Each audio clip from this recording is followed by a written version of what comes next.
Good morning. Wanted to spend a few minutes to talk to you about the organization of the Woods Chapel United Methodist Church. Most churches are organized in a very complicated way with layers and layers of reporting, kind of a pyramid of reporting. This group reports to this group, reports to this group. And if you've ever been on a church committee, sometimes the meetings are long and then you have to go tell the whole story to the next committee. And there's a funny story that I like to tell, a true story from our past. And you'll know it's from the past. It involves a fax machine. It was really one of the few ways we had of communicating back then. Our fax machine went out, and the church didn't have any money back then. And not that the church has a lot of money now, but we went to the Board of Trustees and asked for a new fax machine, and they approved it. But then it had to go to the finance team, and the finance team said, "Oh, that's $80. And someone on the finance team said, "Well, I have a used fax machine. I'll bring that in, and we'll save the church the $80. So they brought in the used fax machine, and of course, it didn't work right. It would send but not receive or something like that. So we went back to the trustees now the following month and again asked for a new fax machine. And they approved it, and it went to the finance team. And the same thing happened. Someone else had a used fax machine that they brought in. And I think it worked for a couple of days, but the tractor mechanism didn't work right. And so we go back to the trustees again.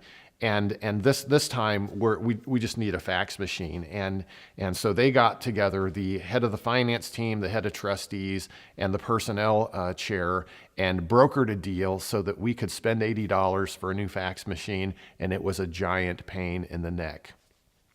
Well, in the year 2000, we had a wonderful thing happen in our church.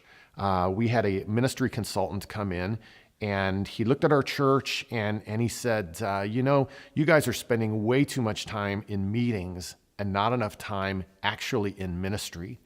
And he looked at all of our committees and recommended that we close them, get rid of them, decommittee, and go to a model that was less about this group reports to this group and was what we call today a permission-giving model.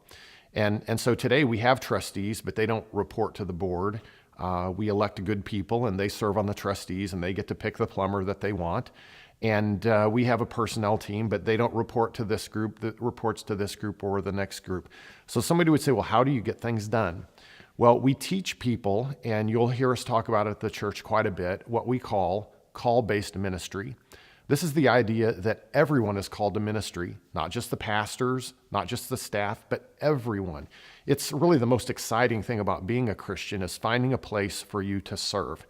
And we teach people that God has something for each of us to do. And if you hear that call, if you find that place to serve, we want to help you. We want to provide ways for you to get those ministries off the ground. Now, over the years, many, many ministries have started, and there's a very high chance that you'll find something amongst the many ministries that you can get connected to. But sometimes people have ideas for new ministries, and the way we get them off the ground is we ask the people three questions. The first question is, does this ministry idea fit our mission of connecting people to Jesus Christ? If it does, then we move to the second question, which is, who's going to do it?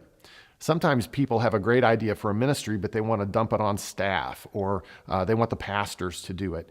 Well, if God's calling you to do this thing, then the question of who should do it should sound like this. Well, I want to do it. And I have some friends I've talked to. We have a group that is kind of excited about this ministry idea, and we're going to take responsibility for it.